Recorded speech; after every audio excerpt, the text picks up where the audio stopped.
Oke, lama soalnya nih Bang JJ Armstrong nih udah lama nggak berbincang nih Bang.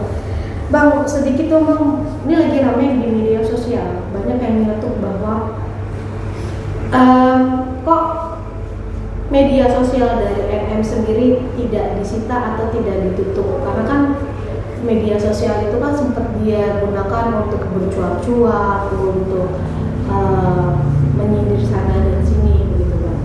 Nah, ini ada salah satu akun yang mengatakan kok orangnya ditangkap tetapi media sosialnya tidak ditutup. Ini mungkin Abang menanggapinya gimana sih Bang? Apakah memang semestinya harus ditutupkah atau bagaimana?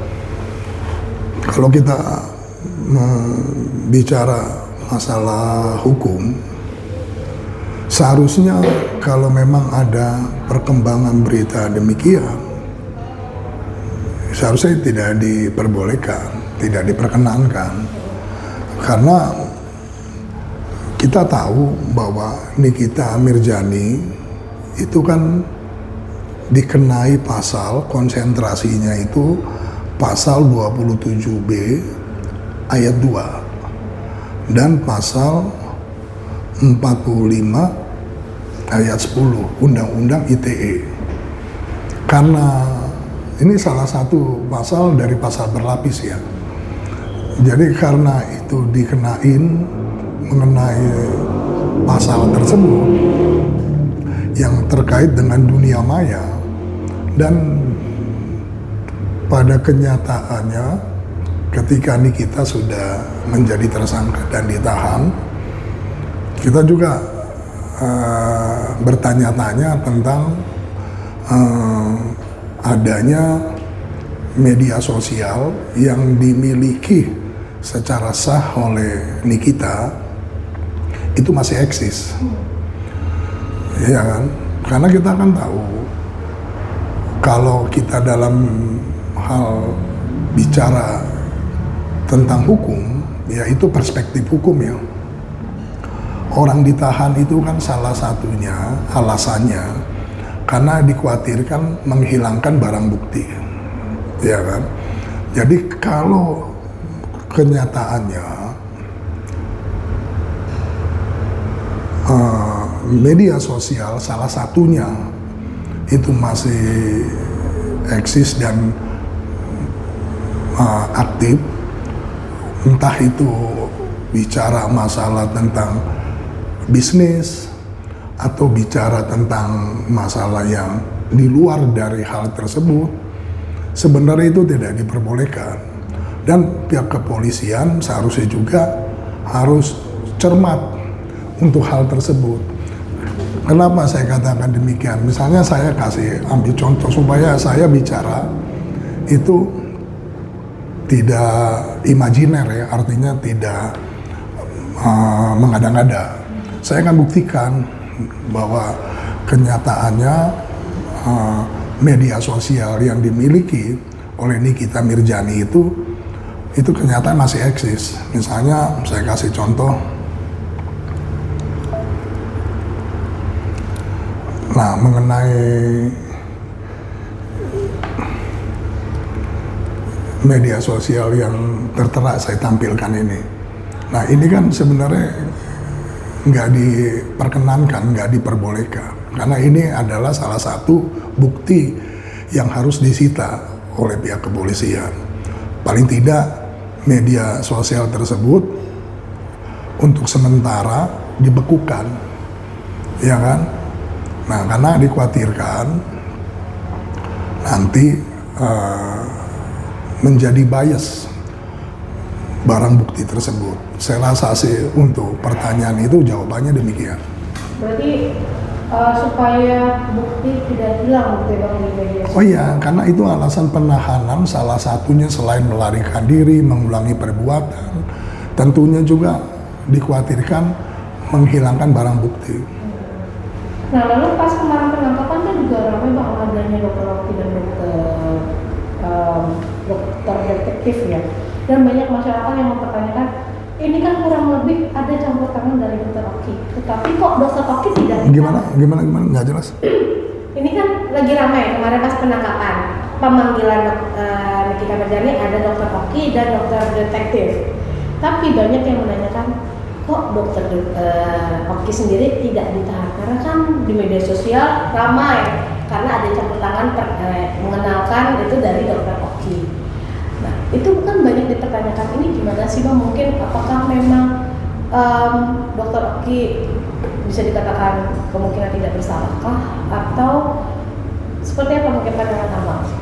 Kalau untuk menjawab hal tersebut, ya memang saya sudah mendapat informasi yang berseliweran ya di media-media mainstream, media-media sosial keterkaitan dengan Dr. Oki Pratama. Kalau saya mengilustrasikan ya keterkaitan Dr. Oki itu saya ilustrasikan dengan teori segitiga. Kenapa saya katakan saya menggunakan dengan versi saya memakai teori segitiga? Jadi dalam teori segitiga tersebut ya, di situ ada titik posisi Nikita, ya kan? Di situ ada titik posisi Dr. Oki, dan berikutnya ada titik pemilik skincare, ya kan? Pengusaha skincare. Nah, kita tahu, sebelum saya mau menjabarkan dengan teori segitiga tersebut, saya memberikan ilustrasi lain lagi. Kita tahu kalau di dalam sebuah problem matematik, ya kan, itu di dalam problem persamaan, itu ada yang namanya titik singgung. Di dalam problem persamaan matematik, kalau titik singgung itu ya, terjadi di dalam persamaan tersebut, itu mempengaruhi nilai dari persamaan tersebut. Nah, perubahan atau mempengaruhi nilai persamaan tersebut itu bisa berkonstruksi positif atau sebaliknya, ya kan, bisa menjadi hal yang imajiner. Nah, di dalam teori segitiga, ya kan, ini jelas kok posisi bagaimana relasi yang terjadi di dalam peristiwa hukum ya antara Nikita, ya, dia bisa berkomunikasi dengan pemilik skincare itu karena ada hal yang jembatan yang dibangun oleh Dr. Oki Pratama. Disitulah terjadi interaksi ya, saudari Nikita itu dengan pemilik skincare. Begitu juga di dalam kasus lain. Misalnya dengan Reza Gladys. Reza Gladys walaupun itu di dalam peristiwa hukumnya Nikita itu sama sekali tidak ada komunikasi, tidak ada interaksi, bahkan dia tidak mengenal sama sekali, tapi paling tidak itu interaksi terjadi kepada asistennya, Mail. Nah, pertanyaan, bagaimana kedudukan atau eksistensi Dr. Oki? Karena bagaimanapun titik singgung itulah yang mempengaruhi posisi Nikita Mirzani ketika berinteraksi dengan pemilik skincare. Nah, kebetulan interaksi tersebut menjadi suatu konstruksi yang negatif. Disitulah yang terjadi, Nikita dijadikan sebagai tersangka dan mengalami proses penahanan. Nah, tentunya kita harus gali dong, apa motivasi Dr. Oki melakukan hal tersebut, karena itu mempengaruhi gitu loh. Dan apa dasar kedudukan Dr. Oki itu menjembatani posisi Nikita dengan pemilik skincare, ya kan? Nah, seharusnya pihak kepolisian ya itu harus progresif, harus cermat ya untuk bisa menggali posisinya Dr. Oki. Tidak terlepas banyak orang yang mengatakan bahwa Dr. Oki itu adalah orang yang baik, orang yang gak enakan, ya kan? orang yang selalu menjembatani dan sebagainya lah. Tapi perlu diingat, di dalam filsafat hukum pidana, ya, pidana itu tidak melihat subjek. Kalau subjek itu salah, dia harus mempertanggungjawabkan kesalahannya sesuai dengan perbuatan. Karena ini kata kunci yang utama, gitu loh. Jadi kalau saya menilai dalam keterkaitan Dr. Oki, ya, saya mungkin akan mengatakan kepada pihak kepolisian untuk segera secara intensif, ya, Dr. Oki itu diinvestigasi secara detail supaya nanti mengarah di dalam problem yang terjadi kepada Nikita Mirzani dan asistennya Mail. Perkara ini menjadi terang benderang dan juga nanti bisa berangkat pihak kepolisian dari penggalian kepada Dr. Oki itu bisa melebar kepada hal yang lain. Gitu. Kalau menurut saya demikian. Oke. Nah, lalu ini berarti secara tidak langsung ada nggak sih Bang kemungkinan bahwa nantinya dokter Oki pun menyandang status tersangka, karena kan bukti-bukti digital banyak nih Bang. Bukti digital banyak, media sosial banyak, ada rekaman suara yang mendukung gitu. Ada kemungkinan untuk diperiksa kembali dan akhirnya menjadi tersangka sih? Kalau dalam kacamata hukum saya, Dr. Oki itu berpotensial posisinya menjadi tersangka.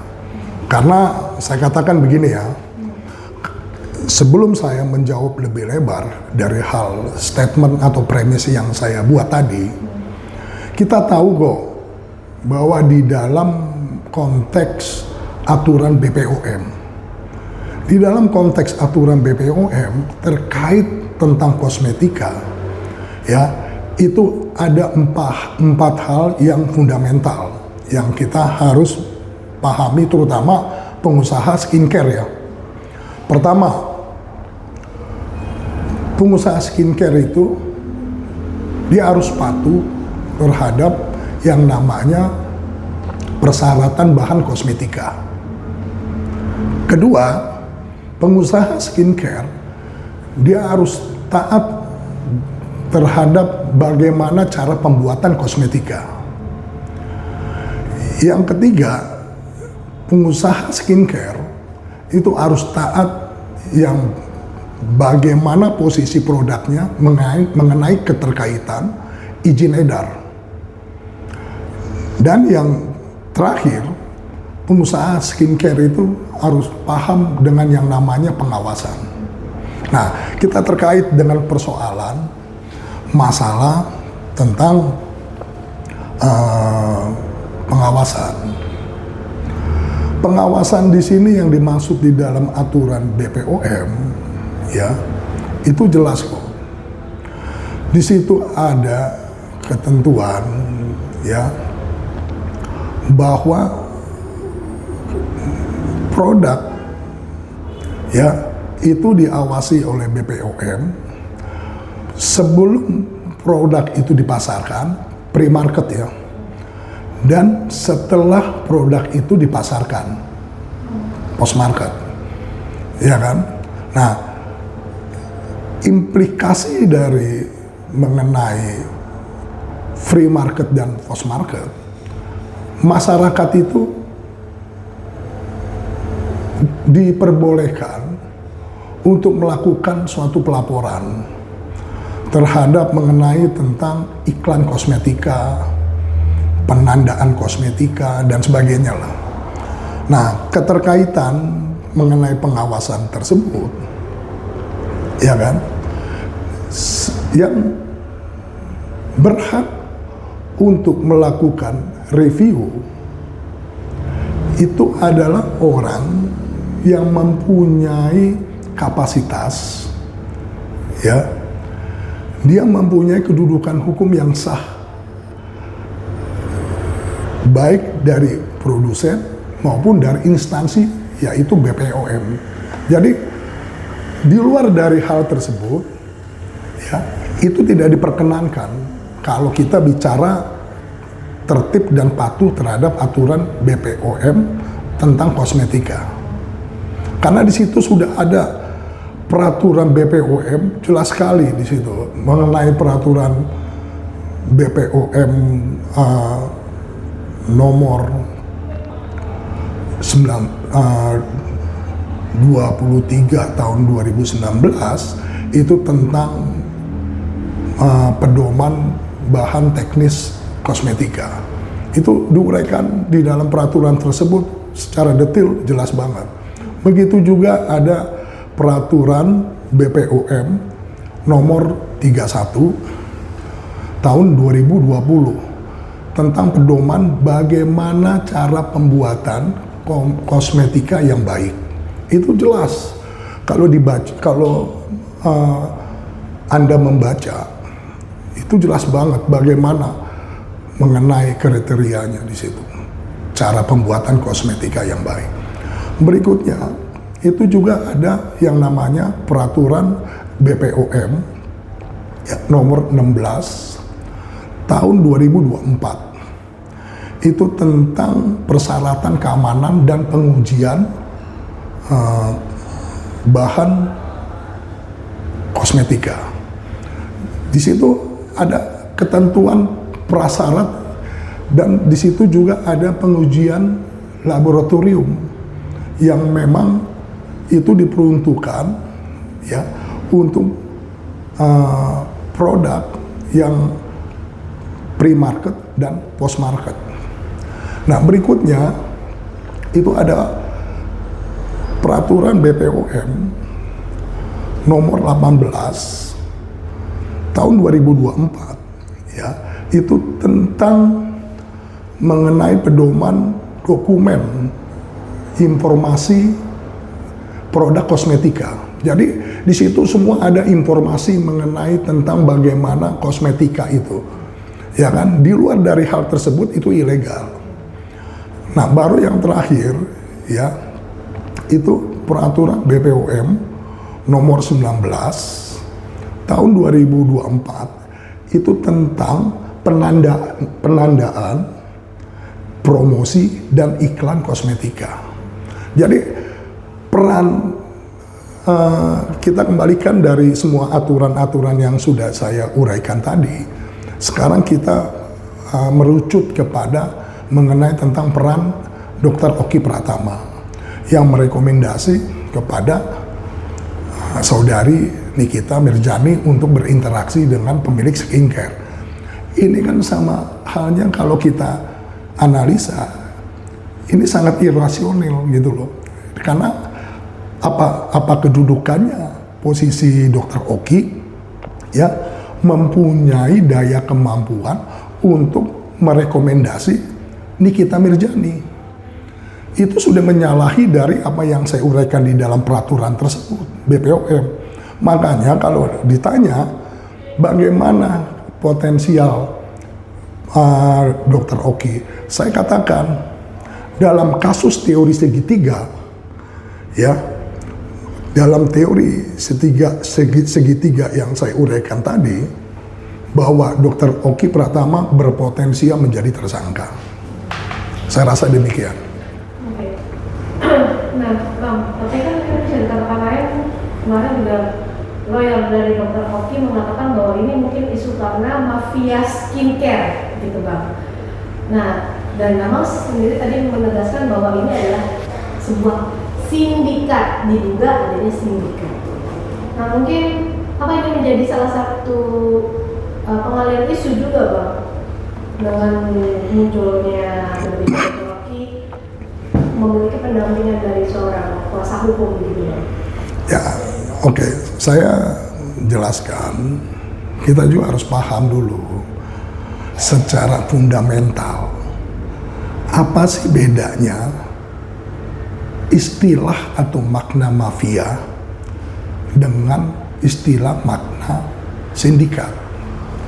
Kalau mafia itu adalah jaringan organisasi ya, rahasia ya, yang memang tujuannya untuk di bidang kejahatan kriminal, ya kan? Jadi kalau memang itu mafia skincare, seharusnya yang kasus di Makassar, yang kasus di Bandung, semuanya ketika itu tertangkap, itu dari level atas sampai level bawah, itu seharusnya dinyatakan sebagai tersangka dan ditahan. Karena kenapa? Tujuan mafia itu adalah tujuan untuk kejahatan. Gitu loh, tadi saya jelaskan maknanya. Makanya kalau bicara mafia skincare itu sangat tidak tepat. Nah, lalu bagaimana dengan sindikat? Sindikat itu kalau kita maknai secara harfiah sindikat itu adalah ya sekelompok orang atau badan usaha yang bekerja sama untuk mencapai tujuan tertentu. Jadi kalau kita bicara ada sekelompok orang ini, ya kan, saling bekerja sama untuk mencapai tujuan yang diingini oleh mereka, berarti itu bisa relevan dengan yang terjadi sekarang ini. Paham nggak maksudnya? Ya kan? Nah, jadi kalau ada yang mengkonstruksikan isu-isu mengenai mafia skincare, itu adalah pengalihan isu supaya kasus utama yang lagi sedang atau yang akan ya kan diproses itu menjadi bias, gitu loh saya rasa. Oke. Lalu Bang, kemarin juga ramai juga kan di gedung DPR, gitu kan. Pemilik usaha datang, korban datang, dokter itu datang kemarin di DPR menyuarakan perihal tentang pemerasan juga ada, perihal tentang kandungan bahan yang diduga berbahaya gitu. Nah, menurut Abang sendiri, apakah ini juga salah satunya pembelaan juga untuk para dokter nih yang menganggap bahwa review adalah hal yang wajar, justru membantu para konsumen, atau bagaimana nih Pak? Tadi saya sudah jelaskan, kalau kita perspektif Undang-Undang Nomor 8 tahun 1999 tentang Undang-Undang Perlindungan Konsumen, memang di situ jelas disebutkan ada yang namanya hak fundamental konsumen. Begitu juga di situ ada yang namanya kewajiban fundamental pelaku usaha atau produsen. Nah, yang menjadi pertanyaannya, apakah setiap orang bisa mereview? Nggak bisa. Yang bisa mereview tadi saya udah jelaskan. Bagaimana? Apakah dia tahu kalau memang produk kosmetika tersebut cara pembuatannya itu hasil dari etoksilasi. Etoksilasi ini gini ya, proses kimia ya dengan menambahkan molekul etilin oksida ke dalam senyawa lain. Seperti halnya di dalam hasil proses etoksilasi tersebut, itu seperti kayak sodium laureth sulfat atau provinyl glikol. Apakah setiap orang mengerti mengenai tentang senyawa organik tersebut? Belum tentu orang bisa paham. Paham nggak maksudnya? Mengenai kandungan bahan di dalam produk kosmetik. Begitu juga, apakah memang orang bisa memahami kalau produk kosmetiknya itu memang dia tercemar merkuri atau tidak? Iya kan? Itu juga orang-orang tertentu yang bisa mereview produk kosmetika. Oleh karena itu tidak disarankan kepada seseorang dengan sembarangan mereview produk.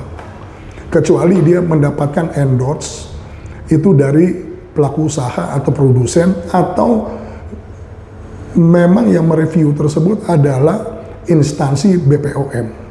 Saya rasa sih demikian. Oke. Tapi Bang, kan harusnya kan yang Abang katakan bahwa instansi dari BPOM yang harusnya mereview begitu.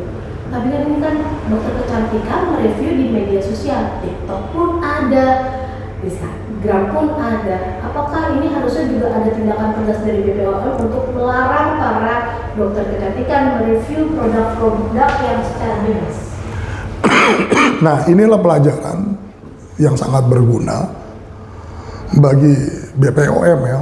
BPOM itu harus membuat peraturan terkait dengan pertanyaan tersebut. Artinya sudah mulailah ditertibkan mengenai bagaimana standar operasional bekerja terkait dengan persoalan konsumen. Tapi perlu diingat bahwa mengenai tentang dokter kecantikan mereview produk, ya sekali lagi saya jelaskan, belum tentu dia mempunyai capability. Tadi saya katakan, ya kan, apakah dia, sekali lagi saya ulangin, apakah dia mengetahui kalau proses cara pembuatan produk kosmetika tersebut kenyataannya merupakan hasil dari etoksilasi, yang dimana hasil dari etoksilasi itu adalah senyawa organik seperti sodium laureth sulfat. Dan yang saya sebutin senyawa kimia organik tersebut itu menimbulkan buat kesehatan tubuh manusia. Dia bisa menimbulkan iritasi, dia bisa menimbulkan iritasi pernapasan paru-paru, bahkan lebih ekstrimnya lagi dia bisa menimbulkan kanker. Jadi apakah dia mempunyai capability? Itu orang-orang kimia yang bisa memahami itu. Jadi orang-orang farmasi yang bisa memahami itu, orang-orang tertentu yang mempunyai bidang-bidang keahlian yang bisa memahami tersebut. Jadi nggak seartifisial tersebut. Orang bisa mereview produk, ini good, ini tidak bagus, yang tidak semudah itu gitu. Tapi kebanyakan orang mengatakan bahwa dengan adanya review dokter itu mempersempit yang namanya overclaim pada sebuah kosmetik atau produk kecantikan. Kan kalau kita kenal overclaim itu adalah bahan kandungan yang ada di sebuah kosmetik, Bang. Misalkan bahan A mengandung 70%. Tetapi nyatanya pas dites kan tidak sesuai. Bahkan di bawah yang dipasarkan lah, diiklankan. Itu kan yang disebut namanya overclaim. Nah, bahkan banyak masyarakat yang terbantu oleh hal-hal tersebut yang dilakukan oleh mungkin review ya dari dokter-dokter ini di media sosial. Ini jadi pro dan kontra nih, Bang. Ya makanya saya ulangin, disitulah BPOM harus hadir. Selama ini kan BPOM ini eksistensinya tidak terlihat.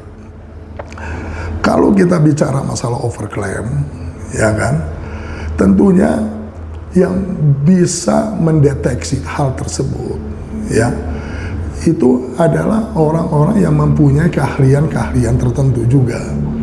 Karena yang namanya komposisi, saya bekas dari mahasiswa teknik kimia ya. Jadi saya sangat memahami banget mengenai tentang hal kimia analitik. Jadi kalau kita bisa untuk mengetahui komposisi tersebut, itu ada yang namanya alat gas kromatografi. Alat gas kromatografi itu dia akan mendeteksi, akan menganalisis, akan memproses, ya kan? Dengan tentunya dengan bahasa mesin ya, dia melakukan proses tersebut. Itu nanti kelihatan mana komposisinya sekian persen yang memang tidak layak, gitu loh. Mana komposisinya dalam senyawa lain yang memang itu layak. Dan itu orang-orang tertentu yang mempunyai hal-hal untuk mereview hal produk tersebut. Tidak bisa serta-merta karena dia menyandang dokter kecantikan, dia menyandang gelar dokter, dia bisa mereview seenak-enaknya aja. Karena itu bisa menimbulkan kerugian buat masyarakat. Bagi masyarakat yang memakai produk tersebut. Gitu loh. Oke. Mungkin terakhir menurut Abang sendiri, kesimpulan dari kasus ini seperti apa sih Bang untuk keseluruhan yang bisa kita ambil? Kita juga tadi membahas soal overclaim, kita membahas tentang adanya sindikat dalam skincare, lalu banyak masyarakat yang fokus terhadap Nikita Mirzani yang hanya menjadi korban dari beberapa orang saja. Iya, ini gimana nih Bang? Mungkin bisa dilihat kesimpulannya. Jadi kalau simpulannya begini, saya tadi sudah uraikan mengenai peraturan BPOM secara detail. Peraturan A, B, C, D, E semua. Di situ kalau kita baca, kita seakan mendapatkan pemikiran atau perspektif yang terang benderang bagaimana kita memposisikan orang tersebut sebagai pelaku usaha, bagaimana orang tersebut mendudukan sebagai konsumen. Nah, di luar dari produk-produk yang sudah disyaratkan di dalam peraturan BPOM, ya, saya katakan itu adalah produk oplosan kosmetika. Kalau dalam istilah saya, jadi oplosan kosmetika. Dan saya tidak percaya bahwa di Indonesia itu ada mafia skincare, ya kan? Dan tadi saya udah uraikan secara singkat. Nah, yang terakhir, saya juga mungkin bertanya-tanya ya, apa benar ada pabrik dalam proses pembuatan produk kosmetika? Mungkin ada, kalau memang produk tersebut mendapatkan izin dari BPOM atau memang sudah didaftarkan oleh ke BPOM. Saya percaya itu ada pabrik. Tapi di luar dari produk-produk yang baru nih, yang berseliweran, produk yang mempunyai nama A, B, C, D, E, itu mungkin saya akan mengatakan jangan-jangan mereka hanya sebagai agen tunggal. Dia beli produk di negeri Cina, ya kan? Terus saya dimasukin ke dalam gudang yang besar dan mengklaim bahwa di dalam gudang tersebut ada pabrik. Nah, dan pada kenyataannya bahwa produk-produk tersebut belum didaftarkan, ya kan? Belum didaftarkan ke BPOM. Dan tentunya kalau dia belum didaftarkan berarti belum dapat izin dari BPOM. Kalau kasus yang ada di Makassar nih, ini agak lebih unik. Kasus yang di Makassar tersebut, pemilik skincare itu sebenarnya sudah terdaftar di dalam BPOM. Dan dia sudah mendapat izin dari BPOM. Tapi pada saat proses inspeksi, dia diketemukan produk tersebut mengandung merkuri. Nah, ini kan menjadi suatu kejanggalan kalau bagi orang awam. Tapi kalau bagi saya yang memang mempunyai latar belakang sebagai sarjana teknik kimia, kamu tahu nggak kalau yang namanya merkuri itu logam berat. Dia akan menguap di dalam suhu ruangan. Jadi kalau di dalam suhu ruangan ini nih, merkuri ini menguap. Nah, logam berat merkuri tersebut itu ada di tanah, ada di air, ada di udara. Jadi dugaan hipotesa saya yang terjadi dalam kasus di Makassar, dia sudah dapat izin dari BPOM, ya, apalagi dia sudah terdaftar di BPOM mengenai produknya ya. Tapi dia diketemukan merkuri, itu bisa jadi karena kontaminasi udara. Karena ya saya katakan tadi, merkuri itu mudah menguap di suhu ruangan. Dan dia ada di tanah, dia ada di udara, dia ada di air. Walaupun di air dia tidak larut. Paham nggak? Merkuri itu kan istilahnya kalau dalam bahasa orang itu namanya air raksa. Air raksa itu kan kita tahu, emas kalau dimasukin ke dalam air raksa itu melebur. Makanya merkuri itu logam yang sangat beracun bagi tubuh manusia. Jadi belum tentu juga di Makassar itu si sang pemilik skincare itu bersalah. Dia diketemukan produknya mengandung merkuri. Bisa juga karena dia terkontaminasi merkuri di udara atau di tanah atau di air. Saya rasa sih demikian. Mungkin ada yang mau ditambahkan lagi? Kenapa? Mungkin ada yang mau ditambahkan kembali? Kalau menurut saya sebenarnya singkatnya begini. Sebenarnya kita sebagai warga negara, kita patuh dan taat aja lah. Sebagaimana di dalam Undang-Undang Nomor 8 Tahun 1999 tentang perlindungan konsumen. Di situ jelas di dalam undang-undang tersebut bagaimana kedudukan pelaku usaha atau produsen ketika dia berhadapan dengan konsumen. Dan konsumen juga mempunyai kedudukan yang fundamental mengenai hak-haknya dia. Saya rasa sih demikian. Lalu, Kak.